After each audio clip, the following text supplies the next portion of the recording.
So hello guys, welcome to a new video. ബബ്ബബ്ബ ഭയഭക്തി ബഹുമാനം അഭിനയിച്ചിരിക്കുന്നത് നമ്മുടെ ജനപ്രിയ നായകൻ ദിലീപ്, പിന്നെ മലയാളത്തിലെ സ്വകാര്യ അഹങ്കാരമായ ലാലേട്ടൻ, പിന്നെ വി ശ്രീനിവാസൻ, ധ്യാൻ ശ്രീനിവാസൻ, പിന്നെ അശോകൻ, പിന്നെ നമ്മുടെ സാൻഡി മാസ്റ്റർ, ഇവരെല്ലാം ഈ പടത്തിൽ അഭിനയിച്ചേക്കുന്നത്. പിന്നെ ഒരുപാട് കാസ്റ്റ് ഉണ്ട്. പടത്തിൻ്റെ പോസിറ്റീവ് സൈഡ് പറയാം. പോസിറ്റീവ് സൈഡ് പറയാനാണെങ്കിൽ ദിലീപേട്ടൻ ലാലേട്ടനും, അതാണ് ഈ പടത്തിൻ്റെ ഏറ്റവും വലിയൊരു positive. No logic only madness എന്ന് പറയുന്നതിനും 100% നീതി പുലർത്തി എന്ന് വേണമെങ്കിൽ പറയാം. ഇവരുടെ ഒരു അഴിഞ്ഞാട്ടം ആണ് സത്യം പറഞ്ഞ ഈ സിനിമ. അത് ആ സിനിമയിൽ എടുത്തെടുത്ത് പറയണ സംഭവമാണ് അഴിഞ്ഞാട്ടം. അതിൻ്റെ പാട്ട് വരെ ഇറക്കിയിട്ടുണ്ട്.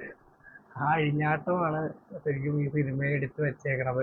ഈ സിനിമ കാണുമ്പോൾ സത്യം പറഞ്ഞാൽ ലോജിക്കോ അങ്ങനത്തെ സാധനം ഒന്നും അതൊക്കെ എടുത്ത് പൂട്ടി പെട്ടി വെച്ചിട്ട് വേണം ഈ സിനിമ കാണാൻ പോകാൻ. കാരണം അതൊക്കെ ആയിട്ട് പോയിട്ടുണ്ടെങ്കിൽ നമ്മ എന്താ പറയുക, അതിൻ്റെ പാട്ടുണ്ട് ലോജിക്കായിട്ട് പറയുന്നത്. കാരണം അങ്ങനെ എടുത്തു വെച്ചേക്കുന്ന സിനിമയാണ്. അതിൽ നമ്മ കഥയോ അല്ലെങ്കിൽ ഒന്നും ഇതെന്താണ്, ഇത് എവിടെ നടക്കണം, അല്ലെങ്കിൽ ഇതെന്താ സംഭവം. എൻ്റെ അഭിപ്രായത്തിൽ ലാലേട്ടൻ്റെ ആ എൻട്രി, പുള്ളിയുടെ ആ സ്വാഗ്, എന്താ പറയുക, ഒരു പഴയ ഇപ്പോൾ മോഹൻലാൽ ഇത്ര നാൾക്ക് ശേഷമാണ് ഇങ്ങനത്തെ ഒരു ക്യാരക്ടർ ചെയ്തേക്കുന്നത്. എനിക്ക് കുറേ നാൾക്ക് ശേഷമാണെന്ന് തോന്നുന്നു. കാരണം ഇതേപോലെ ഒരു ഇതുമില്ലാണ്ട്, ഒരു ബെല്ലും ബ്രേക്കും ഇല്ലാത്തൊരു ക്യാരക്ടർ. സാധാരണ ലാലേട്ടൻ ചെയ്യണതെല്ലാം ഒരു ഭയങ്കര ഡയലോഗിൽ ആസ്പദമാക്കിയ ക്യാരക്ടേഴ്സാണ്. പക്ഷെ ഇതിൻ്റെ അകത്ത് പുള്ളി പറയണതും പ്രവർത്തിക്കണതെല്ലാം ഭയങ്കര രസം. ഈ സിനിമയുടെ നെഗറ്റീവ് ഷെയ്ഡ് പറയാനാണെങ്കിൽ ഏറ്റവും വലിയ പോരായ്മ ഇതിൻ്റെ മ്യൂസിക്കാണ്. മ്യൂസിക് ഇപ്പോൾ ചെയ്തേക്കുന്ന ഷാൻ റഹ്മാനാണ്. പുള്ളിയുടെ മറ്റേ പാട്ടുണ്ടല്ലോ അഴിഞ്ഞാട്ടം, അത് കേൾക്കുമ്പോൾ തന്നെ അറിയാം. പിന്നെ ഗോപി സുന്ദറും ചെയ്തിട്ടുണ്ട്. ഇവർ രണ്ടും കൂടിയാണ് മ്യൂസിക് ചെയ്തേക്കണം. പക്ഷേ ഗോപി സുന്ദർ ഒരു പരിധി വരെ എവിടെ നിന്നൊക്കെ എന്തൊക്കെ ചെയ്യാൻ നോക്കി, പക്ഷെ അത് നടന്നില്ല. കാരണം പുള്ളി ചെറുതായിട്ട് കുറച്ച് ഇംഗ്ലീഷ് ട്യൂണും കാര്യങ്ങളൊക്കെ പിടിച്ച് വന്നിട്ട് പോലും അത് കറക്റ്റായിട്ട് അവർക്ക് ഡെവലപ്പ് ചെയ്യാൻ പറ്റിയില്ല. അത് സിനിമയുടെ ഏറ്റവും വലിയ പോരായ്മയാണ്. അത് ഒരു എന്താ പറയുക, ഒരു സീൻ എലിവേറ്റ് ചെയ്യണ ഒരു ബീജിയം, ആ ബീജി ഇല്ലാണ്ട് നമ്മളൊരു സിനിമ കാണുന്നത്, പ്രത്യേകിച്ച് ഈ ഒരു സിനിമയിൽ ഏറ്റവും കൂടുതൽ ആവശ്യമുണ്ടായിരുന്ന സാധനം ഒരു ബീജിയമായിരുന്നു.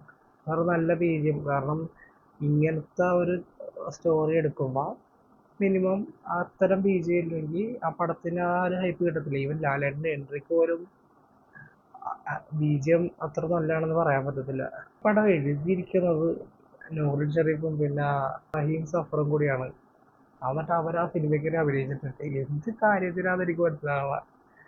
ഒരു കഥ അവരൊക്കെ ശരിക്കും പറഞ്ഞാൽ അതൊരു വലിയ പോരായ്മയാണ് ഈ കഥയുടെ എഴുത്ത്. കാരണം ഇങ്ങനെ ഒരു സിനിമ എഴുതി വെക്കുമ്പോൾ കുറച്ചും കൂടി ബെറ്റർ ആക്കാറുണ്ട്. ഇത് വെറുതെ എന്തൊക്കെയൊക്കെ എഴുതി വെച്ച് എന്തൊക്കെ ചെയ്തത്. അത് ഇപ്പം നമുക്ക് ദിലീപും ലാലേട്ടനും ഉള്ളത് കൊണ്ട് ഇത്തിരി കൂടി അത് ഇതായിട്ട് ഉൾക്കൊള്ളാൻ പറ്റി. വേറെ വല്ലവരൊക്കെ ആയിരുന്നെങ്കിൽ ആൾക്കാർ വേറെ എന്തെങ്കിലുമൊക്കെ പറഞ്ഞേര്. സത്യം പറഞ്ഞു കഴിഞ്ഞാൽ ഒരു എക്സ്പെക്റ്റേഷനോടെ പോയിട്ട് ഒരു ചെറിയ സാധനം നോക്കിയിട്ട് അതിൻ്റെ ഒട്ടും കിട്ടിയില്ല. എൻ്റെ ഇതൊരു പേഴ്സണൽ ഒപ്പീനിയനാണ്. കാരണം ഇപ്പം ഞാൻ കാണുന്ന രീതി ആയിരിക്കില്ല നിങ്ങൾ കാണുന്നത്, നിങ്ങളുടെ അഭിപ്രായം ആയിരിക്കില്ല എനിക്ക്. പിന്നെ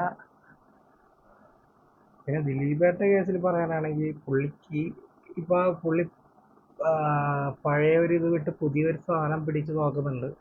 ഇത് എത്രമാത്രം എഫക്റ്റീവ് ആണെങ്കിൽ നല്ലൊരു കഥയും കൂടി ഉണ്ടായിരുന്നെങ്കിൽ കുറച്ചും കൂടി അടിപൊളിയായിരുന്നേനെ. ഇതെൻ്റെ മാത്രം അഭിപ്രായം വേണ്ട. പുള്ളിയുടെ ഫാൻസ് ഇപ്പോഴും അവിടെ തന്നെ ഉണ്ടെന്ന് നമുക്ക് ഈ സിനിമയുടെ റിലീസിനോടൊപ്പം മനസ്സിലാവുന്നു. അടുത്ത വെറൈറ്റി പടങ്ങൾ ചെയ്ത് കഴിഞ്ഞിട്ടുണ്ടെങ്കിൽ കാണാൻ ആൾക്കാർ എന്തായാലും ഉണ്ടാവും. പിന്നെ ഈ ഒരു ഇതിൻ്റെ കാര്യത്തിൽ പറഞ്ഞ പോലെ ഏറ്റവും വലിയ ഇതായിട്ട് തോന്നിയത് ഇതിൻ്റെ ഒന്ന് മ്യൂസിക്കാണ്, രണ്ടാമത് അതിൻ്റെ റൈറ്റിങ്. അതൊക്കെയാണ് ഏറ്റവും വലിയ ഈ സിനിമയുടെ പോരായ്മ. അതൊക്കെ ഒന്ന് നികത്തിയിരുന്നെങ്കിൽ ഇത് കുറച്ചും കൂടി നല്ലൊരു സിനിമയായിരുന്നേനെ. എന്തായാലും നിങ്ങൾ ഈ സിനിമ തിയേറ്ററിൽ കാണണമെങ്കിൽ നിങ്ങളുടെ അഭിപ്രായങ്ങൾ കമൻറ്റ് ചെയ്യുക. അതിൽ കൂടുതലൊന്നും പറയാനില്ല.